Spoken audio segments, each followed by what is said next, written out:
Hello, ThinkLab 27. Dave Lilja here, reporting from World Headquarters. Mike, you were at Holiday Gas Station. I'm at Holiday Gas Station, my virtual world headquarters for Lake Sotheby's International Realty, Woodbury. Did you get a Slim Jim and a Mountain Dew? I did not. I I that's not in my diet. But I am sitting here with an empty tank of gas with my light on. So I will be getting gas before I leave. So that's kind of why I'm parked here. All right, so what's the gas price? I don't know. I can't see it. I'll Um call I'll call him and have him jack it up a little bit while you're there. I think it's going to be 3.95 a gallon No. because I need to get 91. Maybe it'll be 405. What is it? Oh, I don't know. I thought you were joking. I didn't realize you got the high octane. Yeah, I'm this car requires the high octane gas. All right, well, that's what you get for driving Formula One. No. All right, you ready for the first question? I know you're dying. Well, because you're probably all right. Yeah, I'm ready. I came up with this one a few minutes ago. All right, you have a listing. Yep. It's sitting, not getting offers. You need to have I think it's time to drop price conversation. Yes. How do you do that to and with your client? Oh my goodness. You have been reading my brain waves today because I have such property and I got a text uh, not too long ago from the owner and wants to know what else, what am I going to do to market the property? And so I was like, well, I, I'm just thinking about that. So when I get to the office today, this is a data driven person. So I'm going to go into InfoSparks and I'm going to pull up all the data for this said property specifics inside of Woodbury and look at the days on market, look at the close prices, look at the list prices. And most likely, 99.99999% chance of it, we do need to do a price change. And so we'll see. Okay, quick. Pricing. You know what? I have to do something. Can you hear that vacuum? No, no. So, You're going to hear my dogs in a minute. I think I'm all getting right. delivery, so I might have to mute you, but keep going. But the bottom line is price when when you choose the proper listing price for your property, it's actually not just a price. In my opinion, it's a marketing tool. Hey, he just like ditched us. Yes, I believe it's an absolute marketing tool. And if you are priced wrong, you will not get activity in the marketplace, or you will get activity such as showings or people showing up at an open house, but you will not get a offer. And so that's where we're at. I just realized you were gone. So then I was just talking amongst myself and all my friends, but could you hear what I was saying? Yeah, I could. I was just in the other room. Unfortunately, the dogs, we had a delivery second time in a row. That's okay. So yeah, I'll be dealing with the pricing change today because, that's price is a big part of your marketing. You need to price that property correctly. And I believe that we are over over what it needs to be. So the average right now, the majority of listings are having two price drops. I don't know if you saw that in the metro. I haven't seen that in the metro. So basically, I think that is a sign that all people, including the realtors, experienced alike, are kind of getting caught off guard with the shifting market because things are changing. Hmm. My experience, Well, we are, or if we have two price drops in a listing's life, then the market is we are chasing the market or we have overpriced the property, and correct. it. But we will all catch on very, very quickly and adjust, and then the next listing that goes on, um, we won't do that. I think it's a really hard proposition. Like I look at, and I would encourage you to do this for your one that you're going to talk to your seller. What Hmm. I have seen on a regular basis, no matter the area, Hmm. is that days on market versus same time period a year ago are up. But what's Hmm. interesting is if you are comparing it to, say, pending, or you're comparing it to solds, Hmm. look at the sold. Let's just say you have a data point of 10. And what I see is that three or four of those 10 that sold went in the first 5 to 6 days. Hmm. Then you're going to have five or so of them that are 35 days plus. Hmm. So it's funny because if it's priced, I don't want to even say the word right, but if it's priced in a way to move, those go very fast. Hmm. Everything else is just a slow drip. Hmm. And I think it's very interesting when I present that to a seller and say, look, you can go A, B, or C. A, you're probably going to be done with this process in a week. Hmm. B, you're going to be here for, you know, maybe up to 2 weeks. If you go C, you're going to be, this slow drip. Right. And what it comes down to a lot for me is what does the seller do with their house? And what I mean by that is, do they homeschool? Do they work out of the house? Do they have dogs? Do they have young kids? Do they have Hmm. whatever?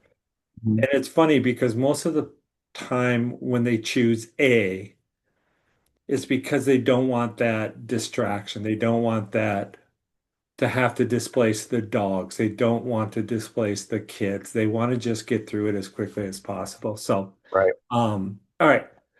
My next But question. can Yeah, I add one more caveat? please. So right now, personally, in my listing repertoire, um, I am a little overburdened right now with townhouses and condominiums. And those are appearing in my small little data pool to be taking a little bit longer because I had a very affordable house over on the east side of St. Paul that went on, and I thought we pushed the limit a titch. That house went up, went down really, really quickly. So right now, I'm seeing a difference in my listings in terms of single family versus townhome slash condo. So that's all. Just an observation. If you were to say to a seller, like we need to drop price, how do you present the price to go to? So I don't know, let's just pick average price point. Mhm.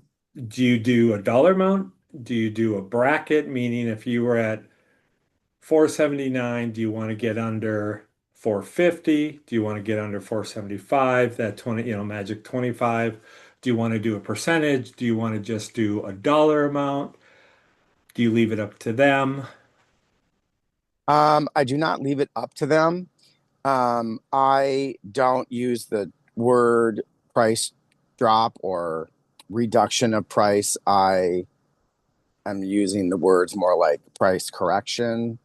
And I go dollar amount and I go price bracket. So said property is right now priced at 360, and I think that we are better off being at 350. Yeah, that I makes. would never go all the way down to 325. That's just too much. No, I was just throwing that out as an example. Hmm. But yeah, I mean, I can look at the percentage. I mean, depending upon the person that I'm speaking to, I mean, when I get to this point, I mean, I kind of know what their hot buttons are. And if they're a data driven person, I'm going to give them data. Um, but also, many sellers are emotionally connected to properties. And, um, it's hard. That's my job is to help her get this property sold, help him get this property sold. And I will give my best professional advice. And because we have that fiduciary of lawful obedience, if they absolutely refuse to do it and they want to do said A, then I'll try one more time with my best professional advice. But in the end, I will do what they say. All right, ready for the next question. Yep. What is one word that you never want to see again in a listing description? Gleaming, Gleaming? gleaming. Okay. Gleaming hardwood floors. Gosh, I hate that word. Gleaming. Get out your thesaurus, people. I'm going to look at every listing this week, and if I see the word gleaming, I'm gonna. Oh my gosh, it's hysterical. You're going to see gleaming everywhere. That's funny. All right. Stunner. Stunner. Okay, I like those. All right. What is one feature you wish more homes had?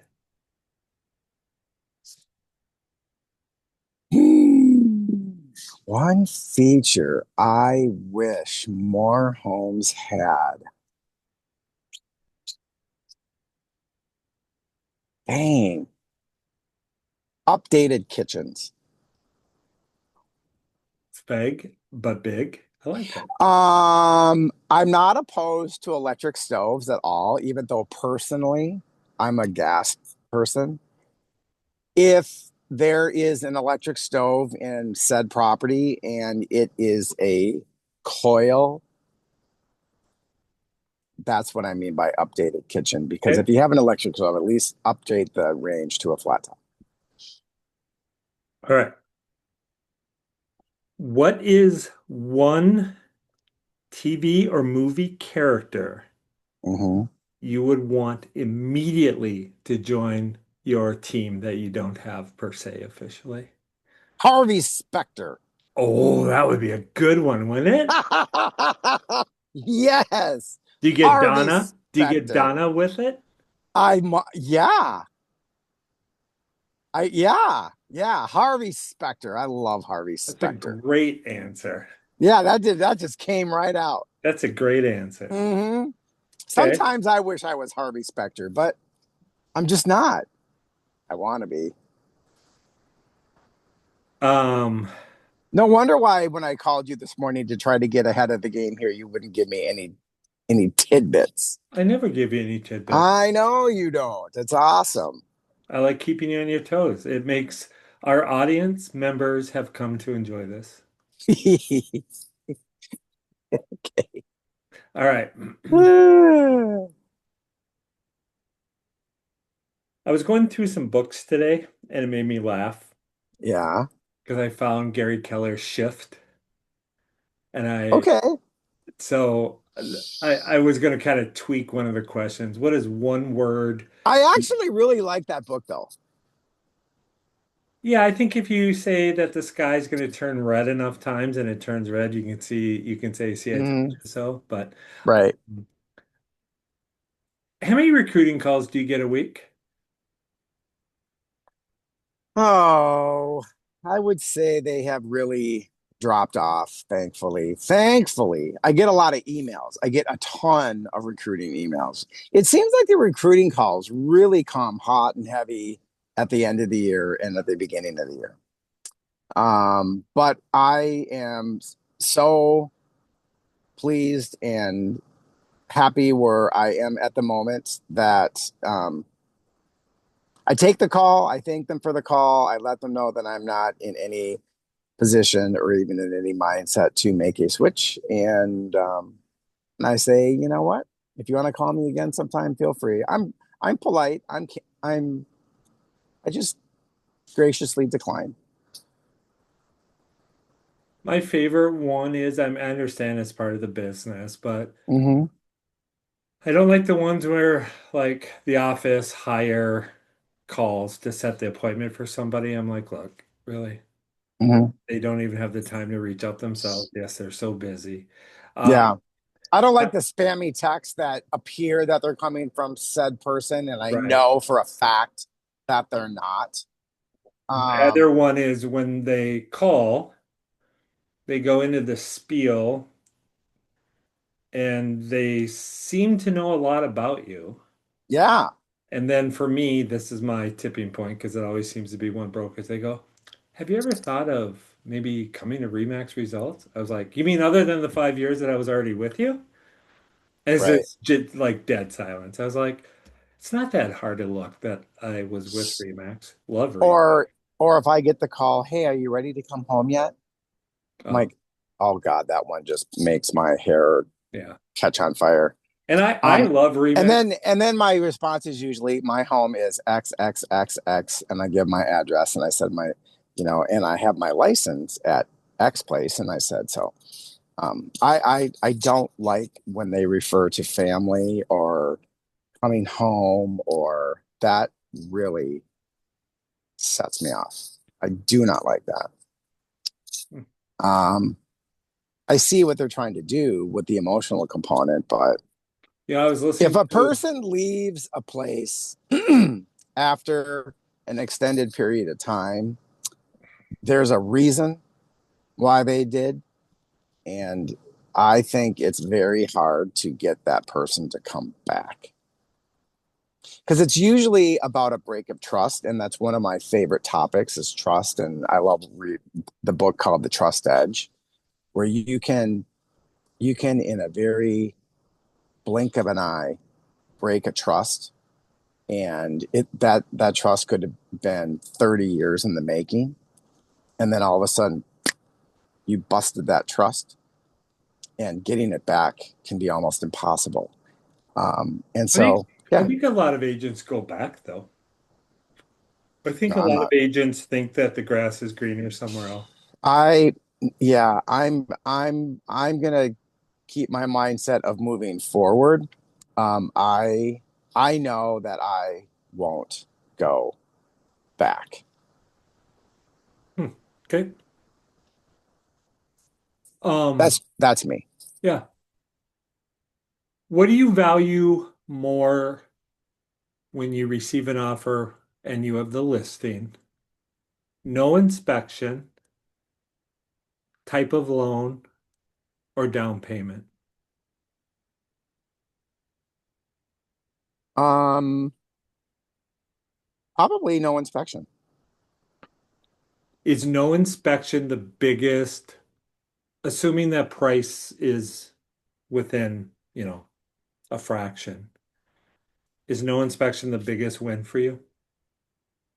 If we had three offers, one was no inspection, let's say at list, let's say even like 3% down conventional, um, and the other two had inspections and even over ask, I I might direct them to think hard and long about the no inspection. Okay. 5% over ask, Mm-hmm. home to sell, Mm-hmm. or Did ask, you say did you say home to sell? yep, contingent on a Oh, home to sell, yeah. or a little under ask, inspection, quick close. Um, Again, it's the seller's decision completely in the end. Do you ever try to Um, find a value? but I mean, it's 100% the seller's decision. But I would present to them, you know, the risks and benefits of both. I mean, the home to sell, depending upon where the home is, what it's priced at, is it already on the market? Is there already an offer? It just has to close, or the offers you get where home will be on the market within the next 7 days. It's like, oh please. So I mean, there's not the highest price doesn't always win the deal. Um, so I don't know. I mean, sometimes getting a little bit under ask, um, no inspection would be a more sure possibility than a home to sell. But I've been in this business now over 10 years, and there's never a sure deal. There's always something that can happen. Always, always, always. It's not closed till it's closed. What's funny is I think sometimes in this business, we say Mm-hmm. something, we hear something, and then we use it Mm-hmm. for a while. Mm-hmm. I feel like right now, my repeat phrase, whether I'm talking to a buyer or seller, is something can always beat something. Mm-hmm. Conventional can always beat a government backed. No Yeah. inspection can beat inspection. Right. Contingent is going to lose to a non-contingent. Cash is always going to lose to more cash. Like A high amount of cash will get beat by a ton of cash. Like there's always something that can beat something. Yeah, I mean, if I get a lower offer cash and a higher offer with a really good lender and a conventional loan, you know, that might be still the best deal because sometimes people think, cash is king, so I'll offer you less. Not always. The It's other, go ahead. Sorry. um, and it's classic because when you get X dollars over ask and then you accept it, and then that inspection addendum amendment comes in and they're like ding ding ding ding ding ding, and I've noticed a huge uptick of just lengthy requests for post inspection. And one that I recently did, the seller just told me, he goes, just, I just want to sell the house. And it wasn't a personal property, it was more of an investment property and just wanted to sell the house. So that said higher than ask property price offer ended up right on the nuts at ask price after inspection. And I do believe that that is also a strategy that some agents use. They offer high to get the property, and then they nickel and dime the seller down to X price while threatening to cancel the PA. So, like I said, I'm 10 plus years into this now, and every single situation is different. And if you say to seller or buyer A, this is what's going to happen, and you are 100% certain, you're going to get punched right in the nose because nothing is certain. What's really interesting is I have two deals going, well, now one, Mm-hmm. but two deals going where I'm using lenders that I've never used or ones that kind of come with the company they're working for kind of has a stigma. Right. And one is so fantastic. Update. Mm-hmm. I have the seller. I'm Mm-hmm. on an email that says I feel like I'm watching the Domino's app where it's like the little ticker gets bigger and bigger because the loan's Mm-hmm. working its way through, purchase agreement, appraisal's been ordered, appraisal's back, appraisal's cleared, we went to Mm-hmm. underwrite, and then this other one was buyer had no idea what they were doing, called, I can't afford this. Mm-hmm. They're 30% short Oh my goodness. on a month. So that deal fell through. And it's just funny because, like you said, how no deal's the same. No, they're all different. What's really hard about this too is that there's so many people involved in a transaction, and there's so many things that you can have a lender that you don't have a lot of hopes for, or an agent or a title company, and they just deliver wonderful service. Mm-hmm. And you have other ones that just seem to kick you in the shin. I've been introduced to a couple really great new lenders this year as a listing agent when the buyer's agent comes in, and I'm not familiar with said lender or said company. And I've I have met a couple fantastic new lenders, Yep. and I just didn't prejudge. And believe it or not, I'm actually going to go and say, when 10 years ago when I was starting out in the business, um, I was afraid of certain lenders. I'm still afraid of certain lenders, but the last two times I've worked with an online lender, Rocket Lender, I was like, wow, this was really awesome. Seriously, I'm not joking. It was a guy that was just on it all the time. And I was always getting updates from this person, always getting emails from this person. And I was like, dang, this is really great. So, you know, I think maybe I talked about this on one of the recent pods or was in a different meeting. Rocket completely has changed in my mm-hmm, mind. Rocket's not any of the two that I've been talking about, but I used to do like cringe when I saw Rocket. Now I welcome mm-hmm. Rocket. Yeah, I would put Rocket over probably easily five local lenders mm-hmm, with kind of some star power. And if anything, Rocket over communicates. Yeah, I mean, I've And, had they'll two call. times, but I've been fine. Yeah, they'll call and say, "Hey, we got an update for you." And then you just get bombarded. How Mhm. was our service? And I'm like, "Oh my gosh, like every single time we communicate, I'm not going to fill out a survey, but I'll Mhm. do a weekly one." Right. So, all right, that's all I got today. Really, you got to end on something more exciting than mortgages. Twins suck. Oh, what's up with that? Seriously. Yeah, Well, build a team, just get rid of it. get You rid of should the buy it. team? Yeah, I well, just, they should sell it. You should buy it. right. I just With want, your money, please. oh, please, whatever. Knock it off. I tell you, I am such a traditionalist and preservationist that I just want to see Twins uniforms back on the field again. Like the Minnesota Twins uniform back on the field again. Like the classic Minnesota Twins uniform. I miss it. Can't go wrong. I just miss it. All right, see you next week. Later.